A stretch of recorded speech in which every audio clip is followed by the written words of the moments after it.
ভূ রাজনৈতিকভাবে অত্যন্ত গুরুত্বপূর্ণ কিন্তু অর্থনৈতিকভাবে নিষ্পেষিত পাকিস্তানের সর্ববৃহৎ প্রদেশ বালুচিস্তান। ভারতের সঙ্গে পাকিস্তান বিভাজনের পর থেকেই এই অঞ্চলে অস্থিরতা বিরাজ করলেও বিগত 2 দশকে রাজনৈতিক আন্দোলনের পথ ছেড়ে বালুচ তরুণদের জাতীয়তাবাদী সংগ্রাম চরম সশস্ত্র সংঘাতে রূপ নিয়েছে। কিন্তু কেন ও কিভাবে এই আন্দোলন দিন দিন আরো সহিংস হয়ে উঠল, এই প্রশ্নের উত্তর জানবো আজ। সঙ্গে আছি আমি রাইস ইসলাম অসীম।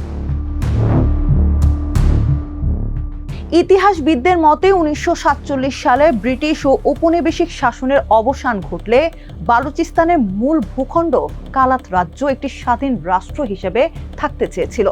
কিন্তু 1948 সালের মার্চ মাসে পাকিস্তানি সামরিক বাহিনীর অভিযানের মাধ্যমে কালাতকে জোরপূর্বক পাকিস্তানে অন্তর্ভুক্ত করা হয়। অ্যামনেস্টি ইন্টারন্যাশনাল ও বিভিন্ন ঐতিহাসিক পর্যালোচনায় দেখা যায়, নিজেদের ভূখণ্ড ও স্বায়ত্ত শাসনের উপর এই আঘাত থেকে সূচনা হয় বালুচদের প্রথম সশস্ত্র প্রতিরোধের।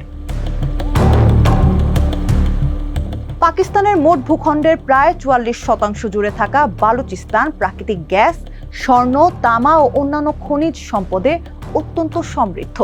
1952 সালে বালুচিস্তানের সুই এলাকায় বিশাল গ্যাসের খনি আবিষ্কৃত হলে সেই গ্যাস ব্যবহৃত হয় পুরো পাকিস্তানে, আর দীর্ঘ সময় বঞ্চিত ছিল খোদ বালুচিস্তানের স্থানীয় মানুষই। বিশ্বব্যাংক ও আন্তর্জাতিক মানবাধিকার সংস্থাগুলোর প্রতিবেদনে উঠে এসেছে, দেশের সবচেয়ে সম্পদশালী এই অঞ্চলের মানুষ দারিদ্র্য সীমার নিচে বাস করছে, যা স্বাধিকারের ক্ষোভ বাড়িয়ে তোলে স্থানীয়দের মনে। পাকিস্তানের আয়তনে 44% জুড়ে বেলুচিস্তান হলেও দেশের মোট জনসংখ্যার মাত্র 6% সেখানে বাস করে। কিন্তু অভিযোগ উঠেছে, স্থানীয়দের সংখ্যালঘু বানাতে গত কয়েক দশকে প্রায় 40 লাখ বহিরাগত ও আফগান শরণার্থীকে এখানে পুনর্বাসিত করা হয়েছে। একই সঙ্গে চীনা মেগা প্রজেক্টের কারণে বিপুল সংখ্যক বহিরাগত শ্রমিকের আগমন ঘটায় নিজেদের ভিটেমাটিতে অস্তিত্ব হারানোর আশঙ্কায় ভুগছে স্থানীয়রা। এতে কেবল কর্মসংস্থানের সংকটই বাড়েনি, বরং পশতুন জনসংখ্যা 43% পৌঁছানোয় তৈরি হয়েছে নতুন জাতিগত মানসিক চাপ। বেলুচিস্তানের প্রতিটি সশস্ত্র অভ্যুত্থানের নেতৃত্বে ছিলেন গোত্রপ্রধানরা। 1948 সালে মীর আহমেদ ইয়ার খান, 1958 সালে নবাব নওরোজ খান, 1963 সালে শের মোহাম্মদ বিজরানি মারি, 1973 সালে নবাব খায়ের বক্স মারি এবং 2004 সাল থেকে নওয়াব আকবর বুকতি ও মীর বালাচ মারি।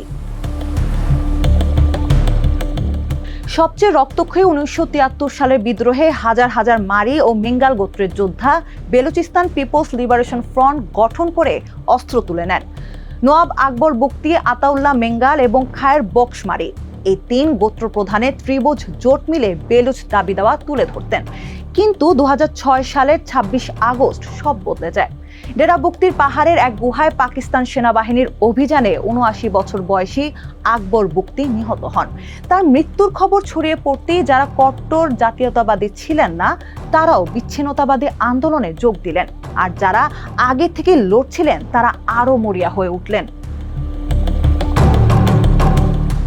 বুকতির হত্যা গোত্রগুলোকে একত্রিত করে এবং বেলুচ সংগ্রামকে আন্তর্জাতিক মঞ্চে নিয়ে যায়। 2006 সালে 21 সেপ্টেম্বর কালাতে 83 গোত্র প্রধান ও 300-এরও বেশি গোত্রীয় প্রবীণ এক মহা জিরগায় মিলিত হন। সেখানে জাতিসংঘ আন্তর্জাতিক বিচার আদালতকে তদন্তের আহ্বান জানানো হয়, কিন্তু এই 2 সংস্থা থেকে কোনো সাড়া না পেয়ে ধীরে ধীরে শিক্ষিত তরুণরা সশস্ত্র গোষ্ঠী বালুচিস্তান লিবারেশন আর্মি ও বালুচ লিবারেশন ফ্রন্টে যোগ দিতে শুরু করে। হিউম্যান রাইটস ওয়াচ ও সাউথ এশিয়ান হিউম্যান রাইটস ইন্ডেক্সের প্রতিবেদন অনুযায়ী গত 2 দশকে পাকিস্তানি সেনাবাহিনী বালুচিস্তানে হাজার হাজার শিক্ষার্থী, রাজনৈতিক কর্মী ও বুদ্ধিজীবীকে গুম করেছে। উদ্ধার করা হয়েছে শত শত ক্ষতবিক্ষত মরদেহ। আইনি বিচারের পথ রুদ্ধ হওয়া এবং বিচারহীনতার এই সংস্কৃতির ফলে বালুচ তরুণদের একাংশ আত্মঘাতী হামলায় একমাত্র সমাধানের পথ হিসেবে বেছে নিয়েছে। বেলুচিস্তান সত্যি কখনো স্বাধীন হতে পারবে কিনা এর কোনো সহজ উত্তর নেই, তবে বেশিরভাগ আন্তর্জাতিক বিশ্লেষকদের মতে নিকট ভবিষ্যতে এমন সম্ভাবনা বেশ ক্ষীণ। বিশ্লেষকদের মতে পাকিস্তান বেলুচিস্তানকে নিজেদের ভূখণ্ডের অবিচ্ছেদ্য অংশ মনে করে এবং সেখানে বিপুল সামরিক শক্তি মোতায়েন করে রেখেছে। তাছাড়া সিপিইসি, গোয়েদর ও রেকর্ড দিকের মতো কৌশলগত মেগা প্রকল্পের কারণে এই অঞ্চলের নিয়ন্ত্রণ হাতছাড়া করার কোনো চিন্তাই পাকিস্তানের নেই।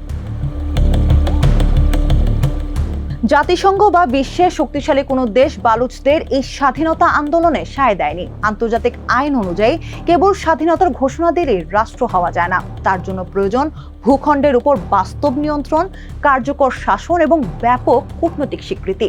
খোদ বালুচ আন্দোলনের লক্ষ্য নিয়েও বিভাজন রয়েছে। কেউ চায় পূর্ণ স্বাধীনতা, কেউ চায় প্রাদেশিক স্বায়ত্তশাসন, আবার কেউ বা চায় কেবল সাংবিধানিক সংস্কার।